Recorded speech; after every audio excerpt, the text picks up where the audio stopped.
It's time to get into the fun stuff and talk about service. Like, we're getting into it now, Chris. What is service? Where are we going with this? Yeah, I love the fact you're like, now this is the real fun stuff. Like, come on. I mean, the other stuff was, well, okay, this is the fun stuff. This is why they're here. Yeah, that's right. This is the fun stuff. So that's what we're going to be talking about today is we're going to dive into some of these definitions. Remember, as you are getting ready and preparing for your ITIL 4 foundation exam, you have 5 questions that are going to be talking about the basics of, we would say, IT service management or the service management world. And a lot of that is going to be, we saw with those Bloom's Level 1 questions, which is, hey, can you pick this out of a lineup, like the definition of a service, which we're going to look at right now. Okay, so here it is, the definition of a service. Because think about it, we talk about the fact that service value system, service value chain, it's IT service management. I mean, it's the word service is in there all over the place. Now, what do we mean by service, at least from the ITIL way, right? Because I'm sure we could talk to people and get definitions. You could probably look it up in Merriam-Webster's dictionary and get a nice definition, but you really need to know this definition. And so here it is. Ready? A service is a basically means of enabling value co-creation by facilitating outcomes that customers want to achieve without the customers having to manage the specific costs and risks of that service. Now, the first thing that most of my students, when I'm face-to-face with them, ask, okay, whoa, wait a minute, Chris. Does that mean that all the costs and risks get handed over to the service provider? And the answer, Scott, is no. It has to be no. Yeah, because otherwise you're just getting stuff for free, right? Absolutely, It's like service providers. Now, there is one exception. I actually had a student challenge me on this. He goes, well, what about like nonprofit organizations? Like, I have a good friend works for an organization, Food for the Hungry, and I got to tell you something. The service consumer of that food that they're delivered, they don't pay anything, and they don't have any really risk. They just show up and get the food. Well, that's not what we're talking about. What we're talking about here is going to be a company that says, well, I need someone to manage my IT infrastructure, or I need somebody to help me have a cloud presence. Okay, now we're starting to talk about what you see here. So notice the costs and risks are predominantly transferred over to the service provider. A little bit later, Scott and I are going to be taking a look in another episode about the value proposition and about how you weigh, all right, well, how much are the costs and risks? And wait, is it even? Is it up or down? That's a part of this exact statement that we're making here. Also, customers focus on outcomes now versus the means. In other words, I can now think about what I get from it so I can turn around and then create my services, perhaps, or products that I sell to my customers. And so, as we're going to see, you have the service consumer that's consuming to then turn around and then be a service provider to whoever they serve. And now eventually, of course, you're going to get down to the final consumer, the ultimate consumer, as we would say, where we just take stuff in. We don't make anything off of it. But for most of us that we're looking at it from an IT service management perspective, this is where I'm a consumer so that I can then be a provider. So customers, you transfer those costs and risks over, as you can see here on this little arrow that goes across, and retains focus on their core business. Meanwhile, the service provider is going to take on those costs and risks as well as be responsible for the means of achieving those outcomes. Now remember, just kind of, if you're a note taker, write down this, outcomes versus outputs. And you're going to see that in an upcoming episode, because that is an important testable type of a thing here. So if we start talking about, taking questions in a small lit room after spending a large amount of money, this is going to be one of those. So first thing you're going to want to do, make sure you know this definition. A service is a means of enabling value co-creation by facilitating outcomes that customers want to achieve without the customer having to manage specific costs and risks. Now, the way that this works, so if we just think about this, Scott, when we talk about value and the services and things like that, there are two pillars that kind of hold this up. One is called utility and the other is called warranty. Now, if I say warranty, what's the first thing that pops into your head?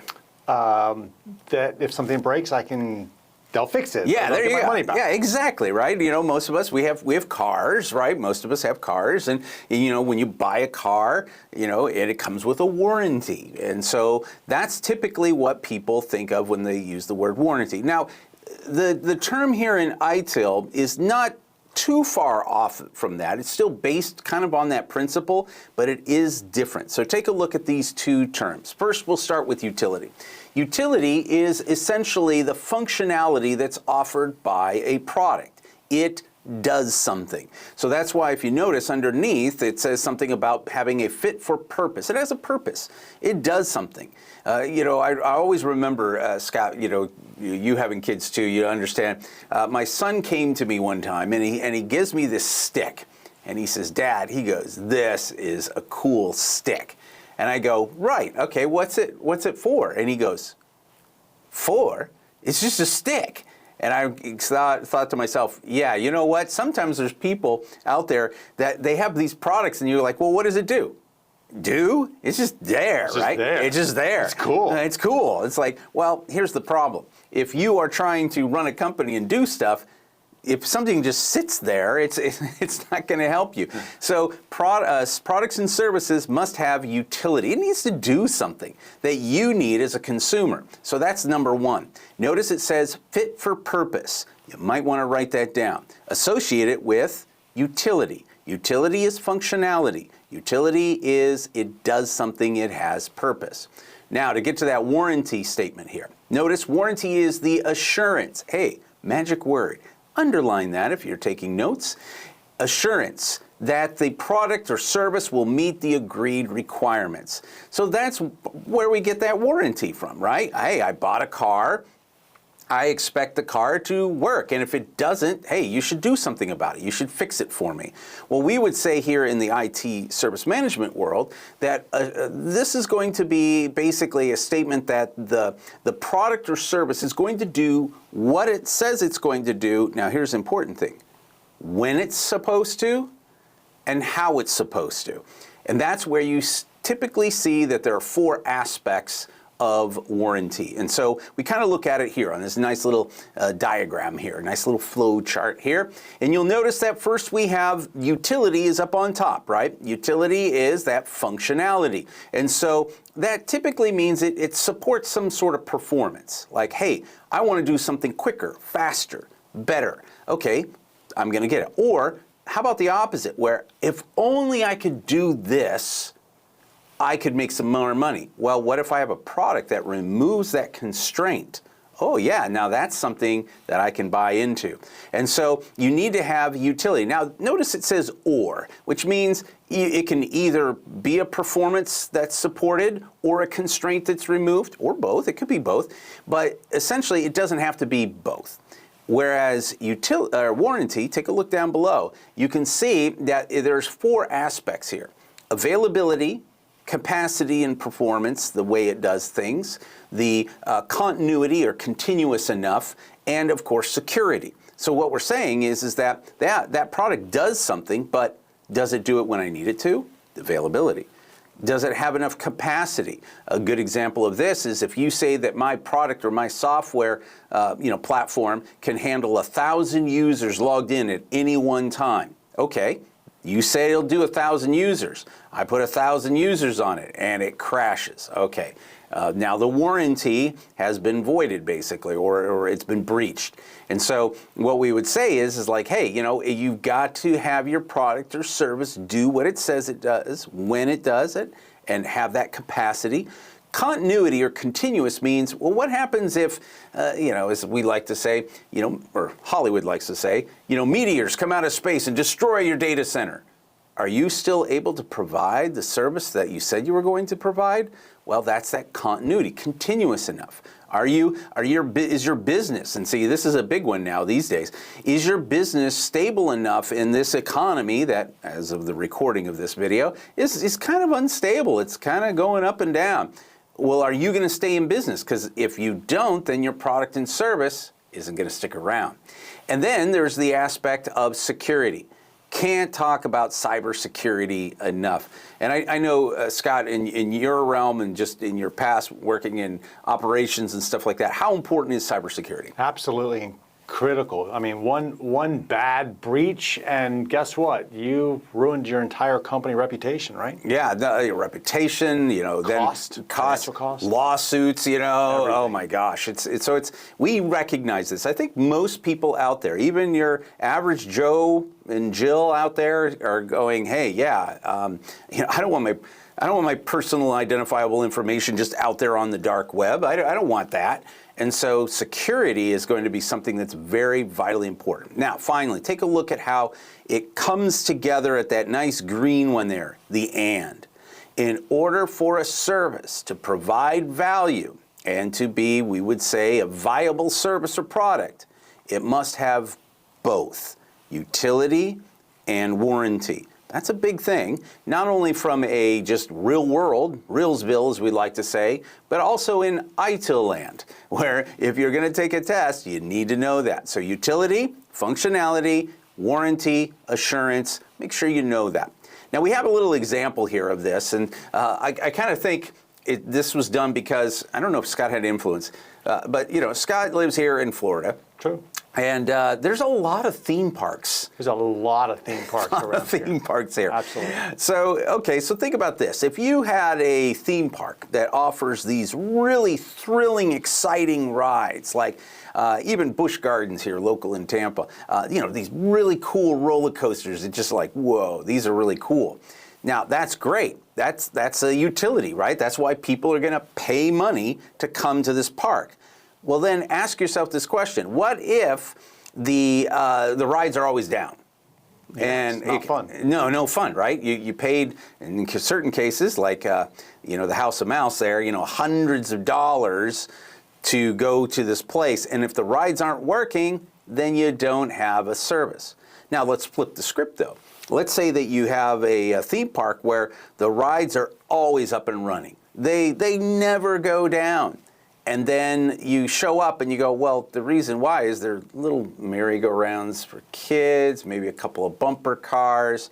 And now you're thinking, yeah, but I'm paying this money for something that really doesn't give me a thrill or excitement or anything like that.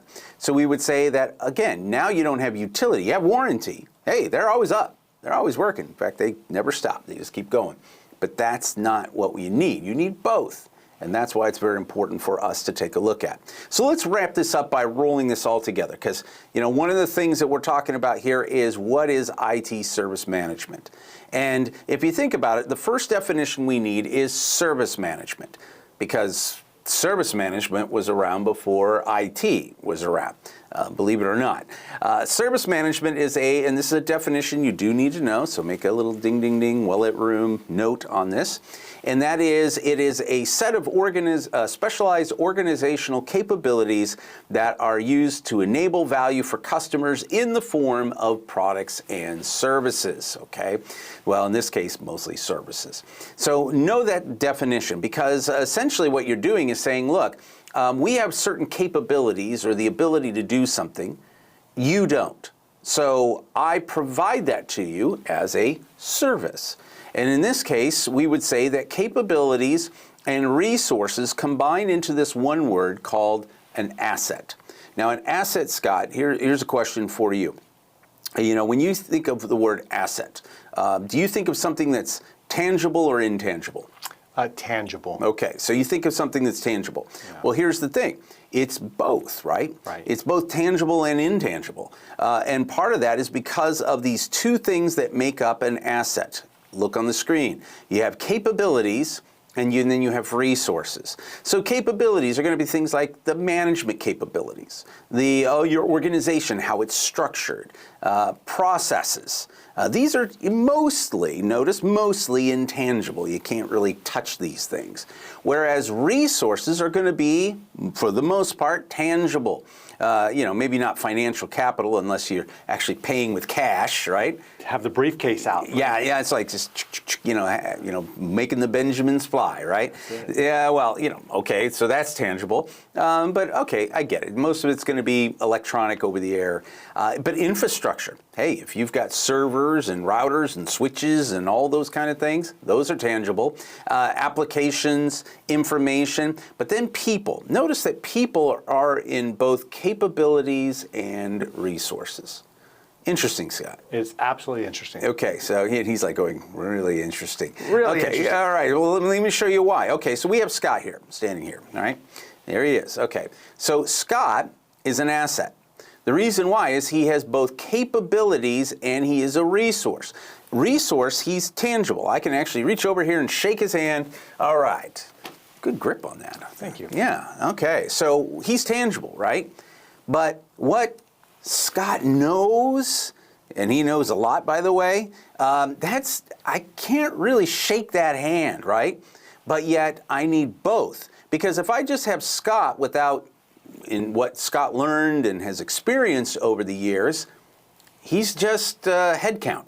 True. He sits in a chair and he smiles. He's a very nice guy, but I don't get anything out of it because he doesn't have the capabilities. Same thing where there's some capabilities out there, but I don't have a person to do that. So you need both to have the asset when it comes to, we would say, human resource assets, right? Okay. So all that to say is that when you put these two together, you have the capabilities, take a look back on the slide here, capabilities and resources combined to make service assets. We then take these and create services that are then presented to our customers. Now, here's the interesting thing. And you can see that arrow that goes from services to customer assets. The reason why is on the other end of the delivery stream, we would say, is a customer who also has human resources and capital and equipment and everything, right? If I create a software application and I send it to somebody and they don't have a device that can handle it, it's not work, right? It's not going to work. So you need to have the customer side of things where they have capabilities and resources to receive the services, and that then creates the business outcomes that they want, and then everybody is happy, happy, happy, as I think it was the Duck Dynasty guy used to say, right? Happy, happy, happy. That's right. All right, so Chris, we have gone through service management. We understand what it is now. And now the important step. Now the important step is how you fit into this whole model. And that's what we're going to talk about in the next video. We'll see you there.